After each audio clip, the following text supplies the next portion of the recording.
Budget পূর্ব সমীক্ষা। প্রতি বছর বাজেট তৈরির পূর্বে অর্থমন্ত্রী বিভিন্ন বণিক সভার সদস্যদের সহিত এবং ভারতীয় রিজার্ভ ব্যাংকের প্রতিনিধিদের সহিত ও অর্থনীতিবিদদের সহিত আলোচনা করেন। এই আলোচনা থেকে উঠে এসেছে যে দেশের সর্বতভাবে চাহিদার মন্দা দেখা দিয়েছে। খাদ্যদ্রব্য হইতে শিল্পজাত দ্রব্য পর্যন্ত সকল জিনিসের চাহিদা কমিয়া গিয়াছে। এমনকি বিশেষ বিশেষ উৎসবের সময় চাহিদা অন্য বছরের তুলনায় কম হইয়াছে। শহর অঞ্চলের চাহিদার কমতি বেশি গ্রামাঞ্চলের তুলনায়। একথা আমরা ভাবতে পারি যে উৎপাদন বেশি হইতেছে, অর্থাৎ যোগান বেশি চাহিদার তুলনায়। একথার উত্তর হইতেছে যে মোট চাহিদা অন্য বছরের তুলনায় কম হইতেছে।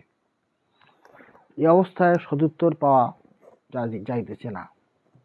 বণিক সভার সদস্যদের বক্তব্য হলো, জিএসটি হার বেশি হয় অনেক দ্রব্য বিক্রয় হইতেছে কম। গাড়ির ক্ষেত্রে জিএসটি 28%, এটা ক্রেতাদের নিকট নিরুৎসাহিত করছে। অন্যান্য ক্ষেত্রে জিএসটির হার অনেক বেশি,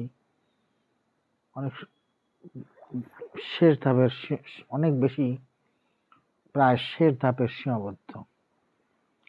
একথা বলা যায়, জিএসটির হার কমানো দরকার দেশের জিনিসপত্রের চাহিদা বাড়াইতে হইলে। অন্যদিকে দেশে বেকারের সংখ্যা দিন দিন বাড়িতেছে।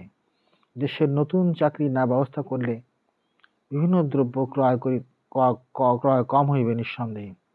নতুন নতুন লগ্নি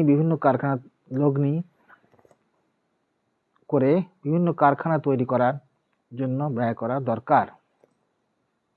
বিশেষভাবে বাঁধ নির্মাণ, হাসপাতাল নির্মাণ, পরিবহন ব্যবস্থা সম্প্রসারিত করা দরকার। তাহলে প্রচুর বেকার লোকের চাকরির ব্যবস্থা বা কর্মক্ষেত্র তৈরি হবে। সরকারের ভূমিকা এক্ষেত্রে খুবই তাৎপর্যপূর্ণ। বেসরকারি ক্ষেত্রকে বিভিন্ন প্রকল্পের উৎসাহিত করা প্রয়োজন। ধন্যবাদ।